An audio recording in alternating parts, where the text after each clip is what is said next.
First things first, your power supply. You have two different switches on the right side of the freezer. This applies to all the Panasonic freezers. The main switch is behind this shroud, and then the smaller black switch right here controls the battery backup. Always want to make sure both are on. Okay. All of these have a main battery backup that powers your screen and the alarms in the event that there's a total power failure for the rest of the unit. I'm guessing your building's on backup power, so chances are that won't happen to you. Yeah. But that's all the battery does. It just powers the screen and the alarms. It's not enough power to actually keep the freezer running, right? Oh, okay. So Okay. the battery is a wear and tear item. It lasts about 3.5 years. After it's dead, it'll alert you down here to replace the battery. We can get those from us, and we actually can help you replace those. It's pretty easy to do. This is your home screen. This is what you're always going to see when you're looking at your freezer, right? It's really simple, really easy to read. As you can see, your set point is always going to be displayed above this little box here. In the main box, it's going to tell you the real temperature inside the freezer. Right now, it's at room temp, basically. Any other like alerts or alarms that need to happen are going to happen over here. So if you open the door, that'll indicate that the door is open. Oh, nice. Okay. Right? If you press and hold the buzzer button, it should give us an example of what the alarm sounds like. Yeah. Okay. So that's what your alarm sounds like. Okay. If you hear this, check out the freezer. Make Okay. sure nothing's wrong, right?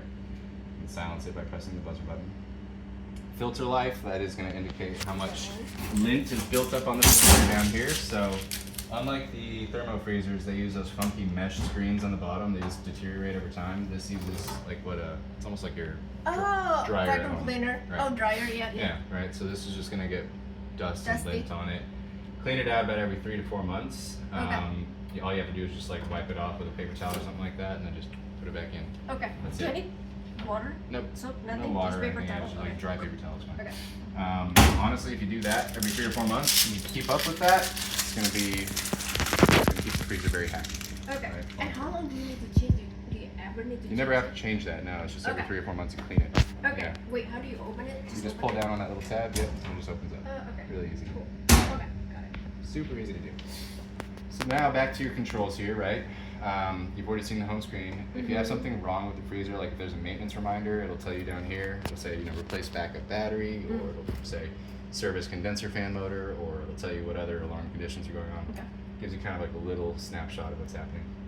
If you press the menu button here, now you're in your menu. So first menu is the set menu. You can change your temperature set points and then your high and low alarms. Okay. Most people just stick with the factory settings. So right now your minus 80 C is your set point. High alarm is plus 10 above that, so it'll be at minus 70. Got it. Right, and your low alarm, which really doesn't matter because that's not going to happen. Yeah. So we're good there. The log function is pretty cool. There's a built-in data logger in these. Right, so it actually is tracking all of your live temperature data. It's tracking door openings. It's tracking alarms, anything like that that happens within the system. Okay. It's keeping track of that for you. There is a USB drive on the bottom, so if you want to put a USB thumb drive in here, you can put it in and it'll download that data if you want. Okay. Right now there's nothing to show you, but if we click on chart here, and then we select, like, let's say door openings, we have opened the doors, so let's give this a shot. That was a door opening. Does it show? No, for some reason it didn't record that. In any case, this is where you'll actually be able to You see might have it to live. wait till it gets down to minus 80 before it starts recording stuff. I don't know. Could be. So if you wanted to see like a live trend of your temperature Yes, data yeah. and everything, right, it'll all show here. And then you can just hit export and tell it a date range that you want to export the data, and it'll do that. It has enough memory to save the data for about 10 months to a year, and then it'll start Okay. to write over itself. Right? And then we still need to erase it then? No, Like, it just just that does it one? automatically. Oh, Yeah. okay. So if you want to download it like every 6 months just to have it, you can. Right? Okay. But that's up to you. Okay. That's pretty much it for the log function. Down here is key lock. I don't recommend you use this.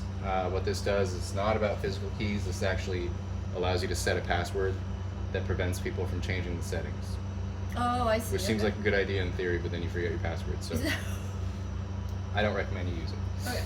Tools, there's really not much in this tools menu that you're going to have to use. I always go in and make sure we adjust date and time because they're from Japan, so they think it's tomorrow, which it is tomorrow. Yeah. Then, what Like, time are we at? 23rd. What time are we Oh. at? It is 1 o'clock. Oh, yeah, 12:59. So just a 24-hour clock, just put 13 below apply. So now we have the correct time. Yay. Okay. All right, and that's pretty much it as far as all the different, things that you're gonna have to do inside the menus. The last thing, what I usually show customers, if you press and hold the menu key for 5 seconds, it'll prompt you for a code. Hit 384, like 384 well plates, and then you now have access to your service menu. Oh, okay. Chances are you're never gonna need this. Okay. The only reason I show people this is that if you enter this service menu, it allows you to see the runtime for everything. Oh, okay. And this is just a tally in days of how long these different components have been working. So the main battery is going to go to 1,000 days until it tells you to replace it. Okay. Right? And then the same thing with the condenser fan motor. I think that one goes to 3,000 days, and then it hits a trigger to do a service. Okay. Yeah, so this is just kind of a good way to see where you're at with that. Okay. And then once those things happen, you can just get in touch with me and I'll point you in the right direction. And Okay. Get that thing. Get Do that I need handled. to enter the code every time? The 384? Only if you want to see that little sub menu. Okay. Yeah, if you're gonna just go to the regular menu, then you don't have to do it. But right now, the service menu's grayed out. You can't Okay. select it. So if you want to see the service menu, then you just have to Hold press it. and hold. Okay, and Hit then the 384, and then it'll allow you to view the service menu. Got it. Yeah. Okay.